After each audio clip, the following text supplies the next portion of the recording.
So now that we're into talking about policing, I usually start off talking about kind of history and structure and kind of how we got where we are in terms of the kind of system that we have set up here in the United States. So you go back like as far as you can in human history, we did not always have like a paid police force, you know, but of course, the further back that you go, the less populated the earth was and all of that. So we had in the ancient times, it was a function of the military to keep order and discipline. So if you read about the ancient world or whatever, you'll read about like Roman soldiers going around and like, you know, they're the ones that put you on trial and had you hanged or whatever, stoned to death, crucified, all of these other kind of what we would consider to be pretty brutal punishments. Last name.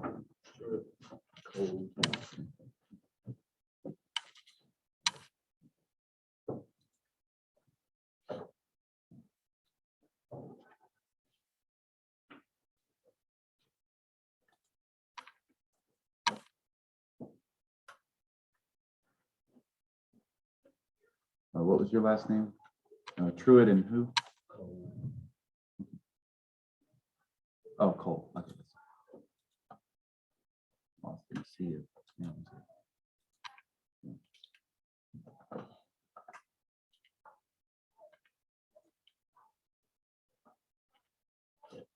So it was a function of the military to actually keep order and discipline and things like that in like the ancient Rome and other more organized things like that.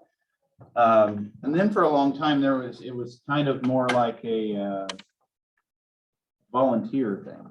It really wasn't until the early 1800s that we had a version of what we now have pretty much around the world, which is like a quasi-military, government-funded, paid professional police force. And it was the London Metropolitan Police that was the first of this mold. And it really is the foundation upon which modern policing is still based. So prior to that in England, they had some attempts at trying to have some kind of a peacekeeping force or a night watchman and things like that, but it was largely organized on volunteer lines. Therefore, there wasn't really training or any kind of stability with that. People, you know, didn't always want to work. And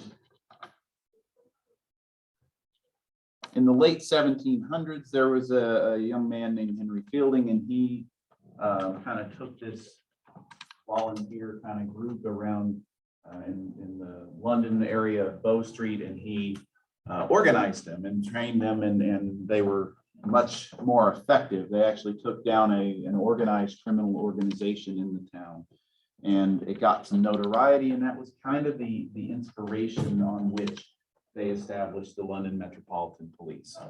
So I try not to drone on too much about this history just because it's kind of boring, but it is important to kind of understand where we've been to help kind of talk about maybe where we should be going, because there's been, you know, I don't think it's so much as popular now as it was last year, but calls to disband police departments and just eliminate them entirely and, you know, reimagine them or whatever. And it's like, we've done that before. There's a reason we set them up in the first place. And that's because when you don't have a paid professional police force, then people will step up on their own, you know, to protect what's theirs. And we've seen that in these towns and areas and stuff where there's been, you know, an absence of law and order.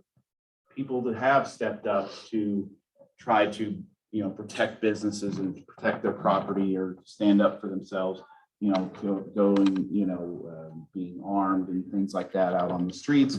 And it's definitely not our preferred option.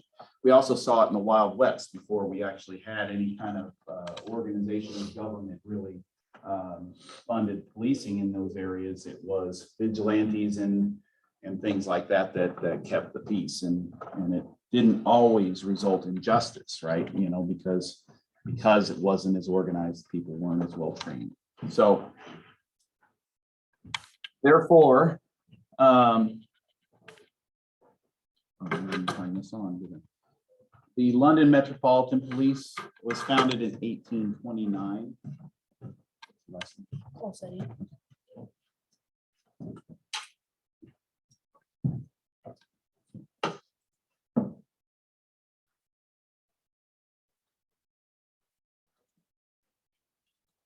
And I try to, whenever I expect you to remember a name, you know, or whatever, which will only be maybe 3 or maybe names that I expect you to remember, I'll try to point that out. And this is one such case. Robert Peel, Sir Robert Peel, he was the man that was put in charge when they originally founded the London Metropolitan Police, and it's still not on.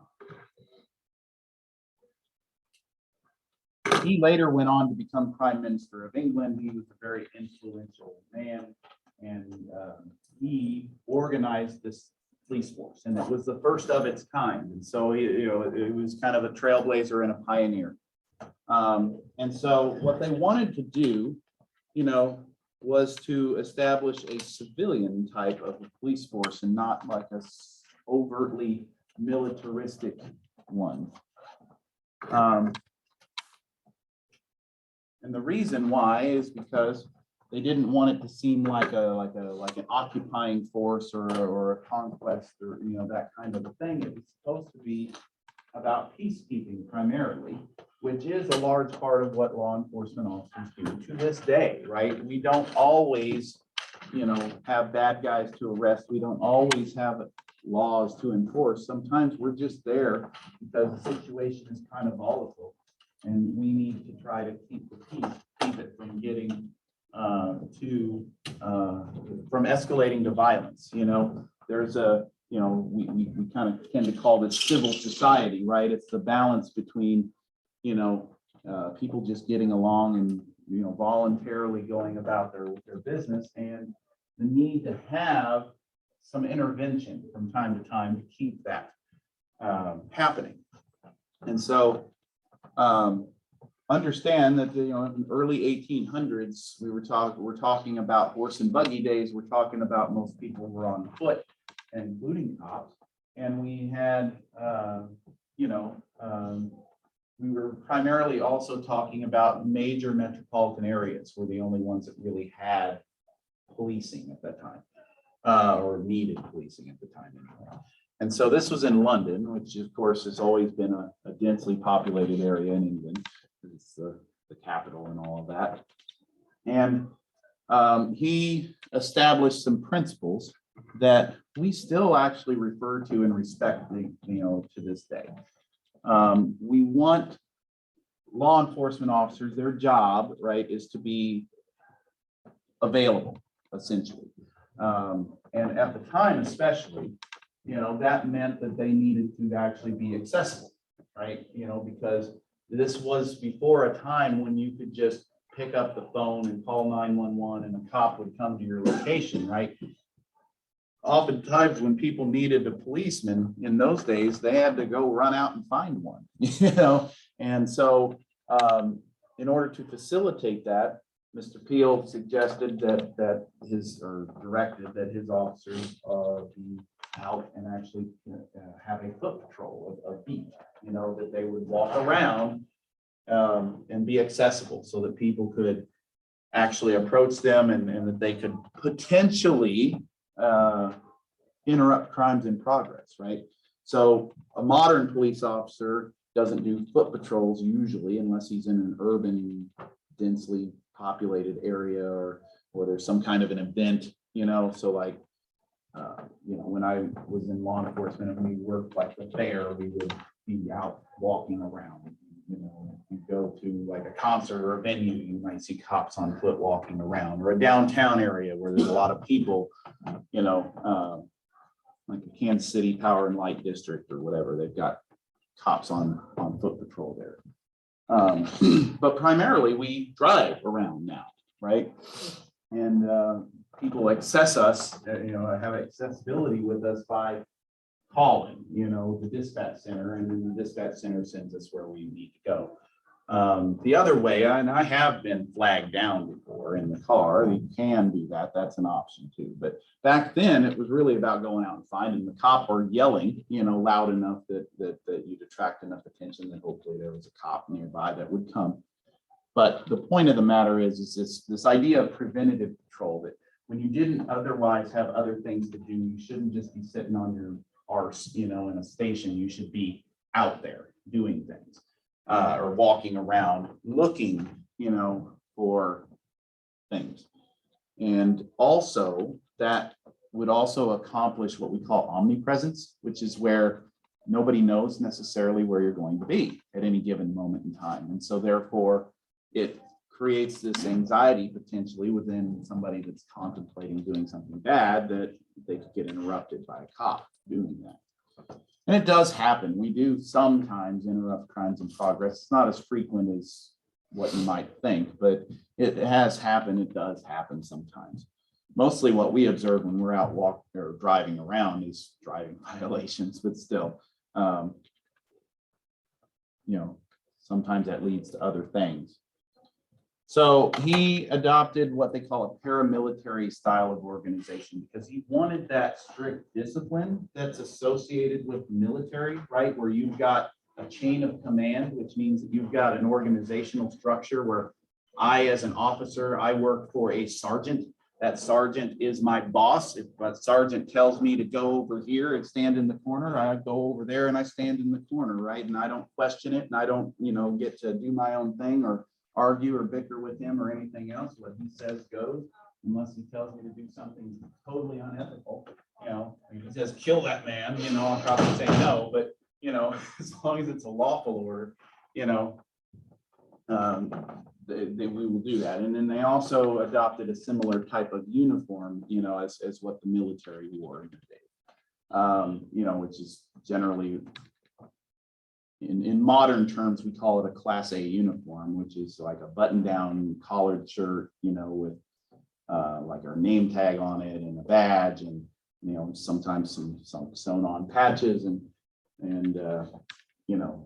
dress pants and dress shoes or boots. And that's typically what a lot of departments still wear, although we are trending towards the vest, as an outer garment, and it does kind of look a little bit more tactical or, whatever, but, it's also much more functional and comfortable, because when we're in the station or whatever, we can take that thing off. It's hot. Whereas when it's worn under our uniform, the body armor, you're stuck with it. It's a pain in the ass to take it off and put it back on, because then you got to tuck everything back. Anyway, but he wanted them to be out proactively walking around, looking for anything out of the ordinary. Also, he wanted them to kind of have that omnipresence where nobody quite knew where they would be at any given time. And he wanted them to be interacting with folks as well, because that's another good thing that came from cops on foot patrol in local neighborhoods is you see him every day. Some people are going to be friendly, right? And they're going to talk and they're going to get to know the person. And that is a good thing, and likewise, the other way around, they can informally talk about issues or problems or things that they've noticed, right? And this is back way before we had computers to give us statistics about what the burglary rate was in a neighborhood. So maybe the cop is walking through a neighborhood and somebody says, hey, we've had like 3 houses get broke into in the last week, and it always happens in the evening. Maybe we can have extra patrols or something like that. So now that being said, when we started to see the shift and the transition in the 20th century to cops in cars rather than cops on the street, that's one of the things we lost, was that ability to connect with non-criminal citizens, that informal interaction that happens whenever you're not interacting with people in an enforcement capacity, that ability to develop a I know you, you know me kind of a thing. And that's something that we lost in that era. And so in the 70s, 80s kind of time frame, this notion of community policing, where we started to look for alternative ways to develop that. The DARE program, if any of you had DARE in your high schools or whatever, that's an outreach program that's designed to try to do exactly what foot patrols used to do, and that is get cops interacting with people that aren't criminals. So it gives us a less jaded view of the world, right? Everybody isn't a bad guy. And then also the same way there, it gives you the ability to associate, you know, the police with a person, you know, as opposed to a nameless, faceless entity, which is one of the problems with, the recent kind of animosity towards cops, is it tends to kind of paint them as a nameless, faceless entity that's there to put you in jail, rather than, you know, just people doing a job that needs to be done that's very difficult.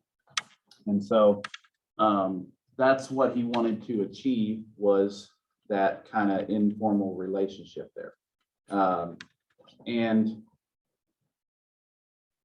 it wasn't well received at first, because it was a novel idea. It wasn't something that had happened before. And so, they did look a bit like soldiers out there in uniform and stuff like that. And so it really wasn't until, I don't know, a few years after they were established, there was an incident where an officer was killed in the line of duty, and it kind of galvanized support for them, because this was a real bad guy, you know.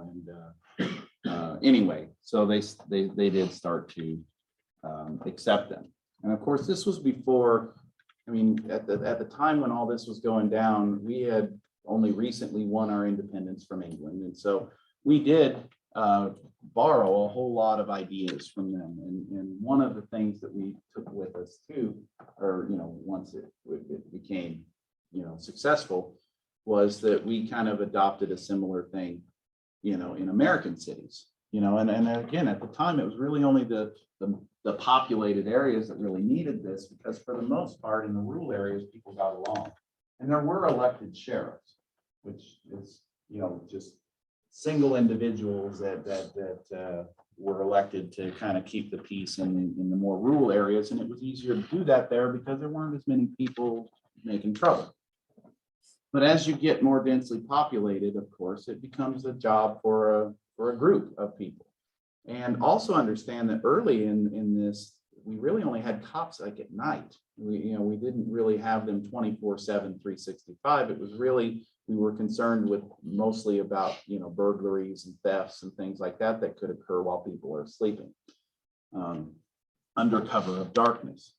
And as things evolved, we started getting to where we had 24-hour coverage and things like that. And the modern police force, you know, that we know today, is really a product of the 20th century, because we rely a lot on technology and vehicles and communication networks and things like that we, you know, of course, the early bobbies, and that's why they call them bobbies, by the way, is in honor of Robert Peel. But in America, we had some densely populated cities on the East Coast, but we also had this period of time between this early 1800s time frame, and of course I think the last state became a state in 1950. Hawaii, I think it was like 1945, 1950, something like that. But anyway, regardless, the period of time in between there, you had westward expansion, but the states, like Missouri, didn't become a state until 1832, I think, which was about the time that this was happening in England. And so, and the western states, of course, were later than that. And so this Wild West, you know, kind of imagery that you see in some of the old westerns and stuff was real. Like, you had an absence of law and order because it was such vast territory and you didn't really have a lot of established government. Some of the towns would elect a sheriff, but, you know, we really didn't have much more than a few U.S. Marshals roaming around in the territories. And it was frontier justice, vigilantism. It was people, when there's an absence of organized justice, the people band together to get the closest thing they can get, you know. And vigilantism gets a negative connotation to it because it sometimes doesn't really achieve justice. Sometimes it's just vengeance, but compared to nothing, it is better than nothing. And it doesn't always go down that path. So therefore, that's what we had, in the early American rural areas especially, was kind of an absence of law.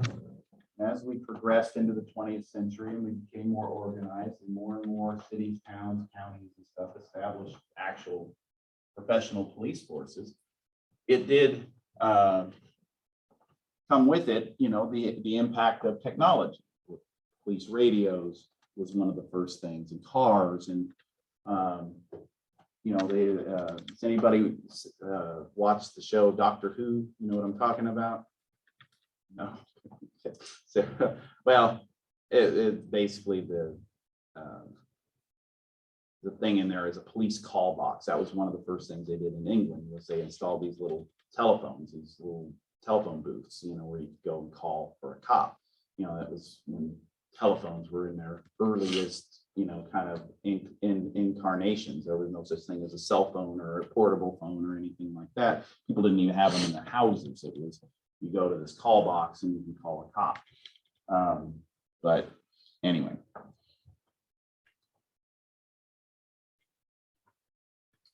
Another thing that happened too is in the early 20th century, in 1920, they actually passed a constitutional amendment to outlaw alcohol. They called it prohibition. It was inspired by a group of conservative folks that wanted to, that basically saw that folks that were drinking and stuff were doing stupid stuff, which we all know that folks who drink do stupid stuff, and they were trying to, they kind of saw it as a moral kind of sin, and they wanted to eliminate alcohol, thinking that would solve all the world's problems, kind of like how people want to do that with drugs now. And in reality, it just created another headache for law enforcement officers, because when you try to outlaw something that is easily manufactured, easy to hide, and easy to transport, and there's a demand for it, you create an underground market. That's really all you succeed in doing, and that's what happened, right? We've there's been dozens of movies made about it. It really gave birth to Italian organized crime as we know it, because that's how they made their money in the early days, was bootlegging liquor. And so this constitutional amendment was passed, and we haven't really talked about the process by which that is done, but it requires 2/3 of the state legislatures to ratify an amendment. It is really hard to do. It's only been done like 20 some odd times in the 200+ year history of the United States, because it's hard to do. And they somehow got that done with this, which should have been just a law, not an amendment, in my opinion. But then not only did they do that, but then the backlash was so severe that they ended up having the ability to pass another amendment to repeal it. So it was I think it was the 19th Amendment, or no, not 19th. 18th Amendment, and the 21st Amendment was the one that established prohibition and then got rid of it. In the meantime, there actually was a congressional commission that was established to determine why it was so difficult to enforce this prohibition. And they called it the Wickersham Commission. You don't have to memorize the name of it. But basically what they found was that because of the underground, the high demand that still existed for alcohol in spite of the constitutional amendment prohibiting it, combined with the fact that we had an underground, network of folks organized that were providing for such demand, it made it pretty much unenforceable, because there was enough money in the game of running bootleg liquor that you could actually bribe public officials with it. You could pay off police officers to look the other way. You could pay off prosecutors to look the other way, judges to look the other way. And they were doing that, you know, and it was also a bit of a game of whack-a-mole. In other words, they would, enforcement agents would go and take out this source over here, and then another one would spring up over there to take its place. And so again, the idea of folks who ordinarily could never make a lot of money had a way to make a lot of money. And so it was worth the risk to a lot of them. When we talk about theory, right, we talked about deterrence. Well, in order to achieve deterrence, the consequence has to outweigh the benefits. Well, in this case, not so much. And it's a similar thing we're seeing with the drug thing. And that's why several states now have legalized marijuana. Other states like Missouri are on a path to legalization because now it's medically acceptable. If you can shop around and find a doctor that'll prescribe you weed, then you can legally smoke it, you know, and it's not all that hard to shop around and find a doc that'll prescribe you weed, you know. So we all kind of recognize it's a bit of a game at this point, but at the same time, you know, it kind of is what it is. That's the mold that the states that have went to legalization had to kind of go through this medical thing first, because that's how you make the argument for legalization, is first by saying that it has medicinal value. It's not completely useless. So when they categorize drugs, they categorize it based upon how dangerous it is. In other words, how deadly it is, you know, people overdosing and stuff like that. And also whether it has any worthwhile applications. So for example, painkillers, right? Have a medical application for it. You know, whenever I had my shoulder surgery and my hand surgery and stuff like that, if I didn't have painkillers, it would have been a lot worse for me as far as, you know, getting through it. And so there's a legal medical application for that. And marijuana has certain applications where it is a good thing, you know, like glaucoma and certain other conditions that have to do with pain. It can relieve that. Just like any other painkiller. So that's kind of, in a nutshell, kind of why we are where we are with that, is because, you know, we cannot punish that crime severely enough to achieve deterrence because of the demand and the underground network for it. So a lot of states have decided to stop wasting their energy on it and move towards more of a regulatory approach with it, like they have with alcohol. Alcohol is heavily regulated too. Yeah. What? Oh, okay. Is this going to be an everyday thing? Huh? Okay. All right. Anyway,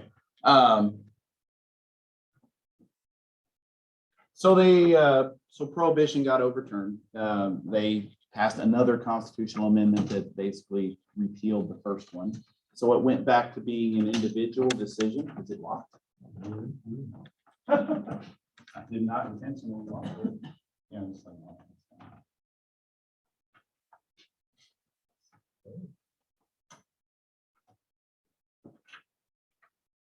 well, I don't think it's locked. I think it was just like, yeah. All right.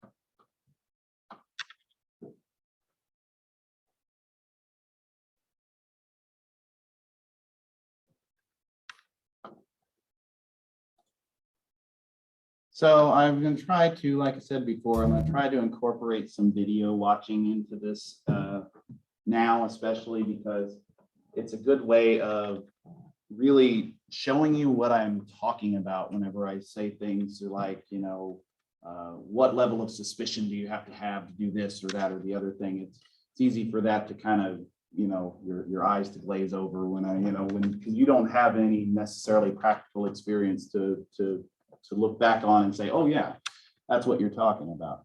So, and we'll round out that history discussion next time.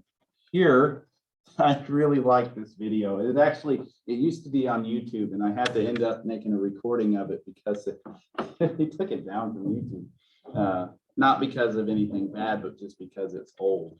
But this is from a show called Live PD that I don't think they put back on the air, but it's really good because it's less produced than Cops, you know, and this is Greene County, Missouri, which if you're not familiar is Springfield, which is like south. It's one of the 3 largest cities.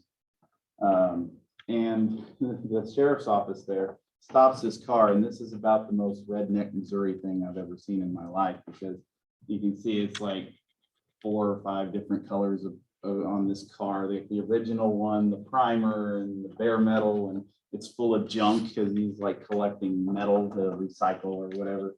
And after the initial encounter or whatever, whenever he's going to leave the scene of the thing, he has to push start the car like it doesn't even have a working starter.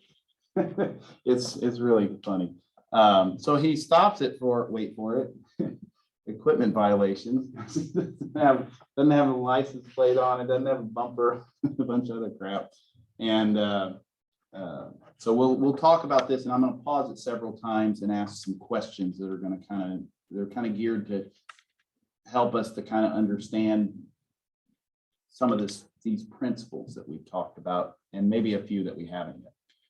So the vehicle in front of us has no plates on the back, has no back bumper, and it has a brake light out.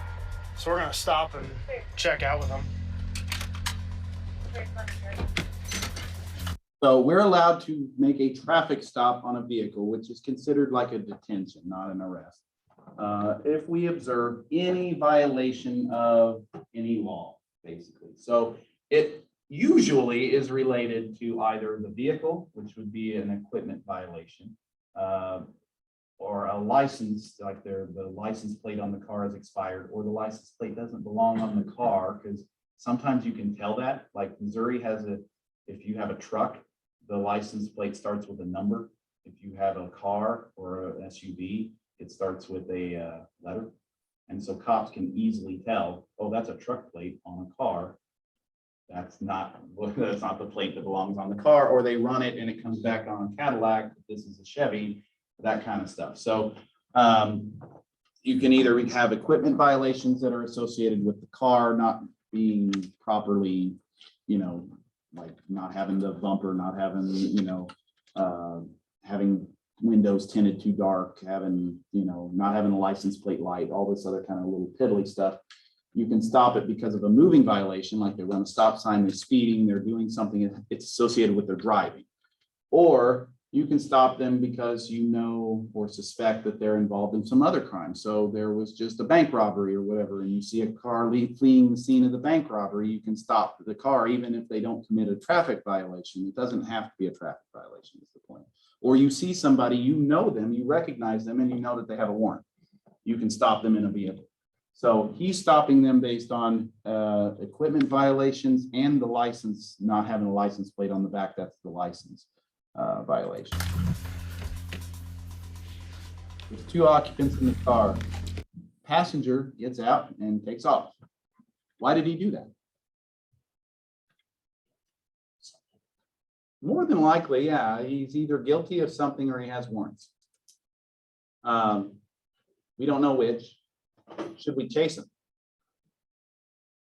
Can we legally chase him? Now, think about it, because why did we stop the car? For the violations of the car, right? Is there a reason to believe that the passenger is in any way connected to the car? Could be. He could be the owner of the car and somebody else is driving because he's drunk. Maybe not. And so the violation that we have to stop this car is connected to the driver, right? Most likely. And so chasing the passenger when you're by yourself is probably not a good idea. Not really so much because you can't legally do it, because all you really need to have to lawfully detain somebody is reasonable suspicion, which means you can explain in words why you suspect they may, emphasis on may, asterisk, bold, whatever, may have committed some crime. You don't even have to know specifically what crime. It could be a variety of things, right? We just said, maybe he's got warrants. Maybe he's guilty of something. What is that something? Maybe he's got weapons. Maybe he's got drugs. Maybe he's got, something he's not supposed to have. Maybe he's wanted for murder. Maybe he's, whatever, it could be a whole host of things and reasons why, or maybe he's just stupid, or maybe he's just afraid that he's going to go to jail or whatever. Or maybe he knows that there's meth in the car. Because that's the reason. Anyway, long story short, he takes off running. This cop is by himself. And so he actually more calm than a lot of cops I've seen, especially rookie cops. They get real antsy because they want to chase him. But if there's two of you, though, well, yeah, you can go chase him down because it's suspicious, right? It's reasonable to suspect that somebody that takes off from you on a traffic stop is, doing so for a reason. So you would be legally justified because you could articulate in your report, I believe that this person may be, fleeing because there's evidence of crime that they committed in the vehicle, or that they're trying to dispose of evidence, right? That would protect both of them, right? So it's like, here's the drugs, go, kind of thing that happens too. So he chooses, this officer is experienced, obviously, and he very calmly just gives a description of the guy and says what direction he's going, and goes and approaches the driver. 612, I have one passenger running eastbound. 612, I have a passenger running westbound. Shorts, black shirt. He's a white male. Clear passenger running westbound, white male, black shirt, shorts. What justification do you have to pull somebody out of the car? You're thinking reasonable suspicion. I think it's a good idea to have reasonable suspicion, but it's not necessary.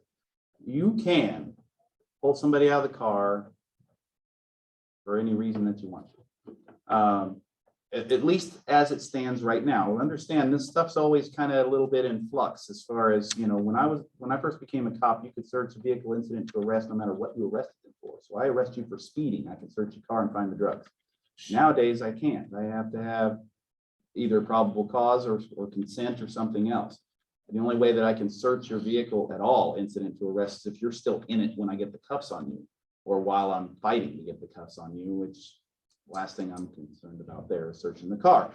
So things change over time, and maybe this is one of those things that'll change over time. But the reason why is because troopers really like to pull people out of the car and have them sit in their car while they write their tickets. And one of the reasons why is because it's damn dangerous making traffic stops on a highway or heavily traveled, any road that's heavily traveled, because you have your back to traffic usually. And you're focused in the car for the most part, because that's where the danger, often is. But we also, a month or two ago, there was a deputy that had to jump out into a ditch to avoid getting hit when his car was creamed by somebody that just wasn't paying attention. Ooh, red, blue lights. And then when you look at something, there is a natural instinct to want to steer towards it.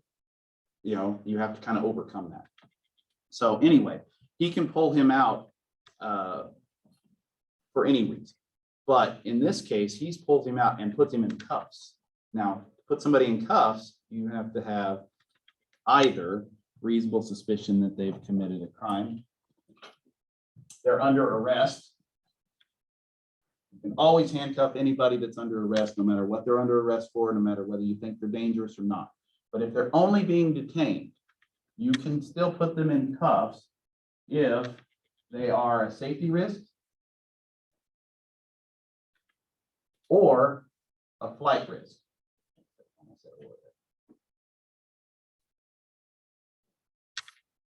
Which one is this?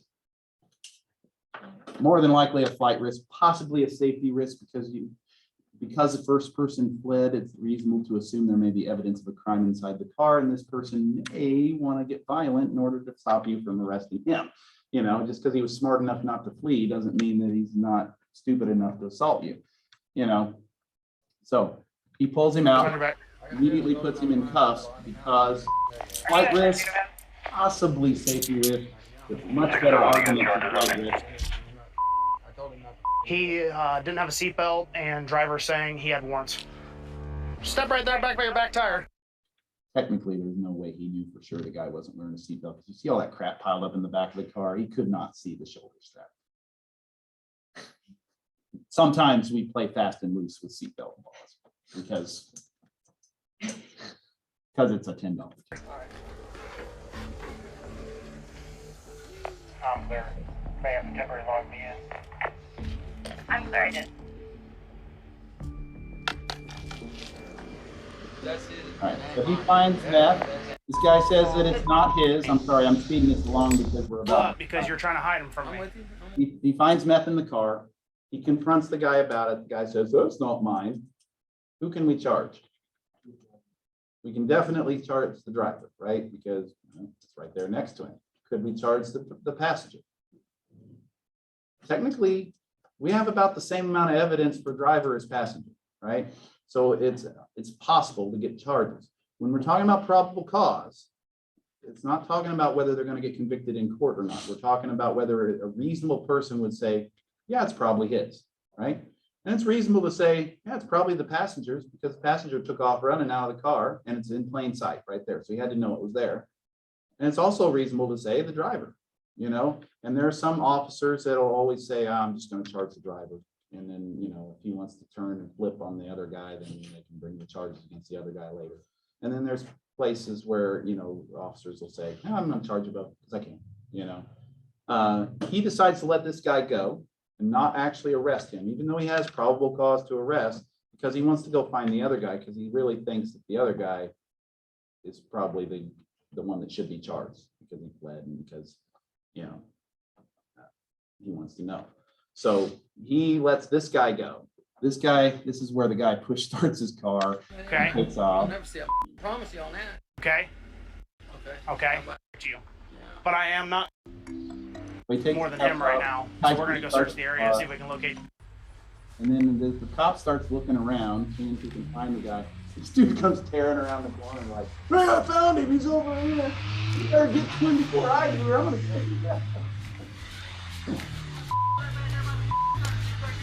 What'd you say? Right back there by the church. You better get to him quiet or something. They're by the church? Yeah. Better hurry.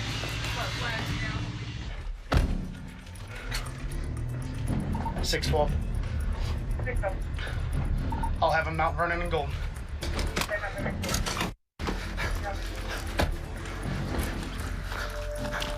612 foot pursuit eastbound. We'll pick this up next time because it's too entertaining for me to skip over any more of it. So.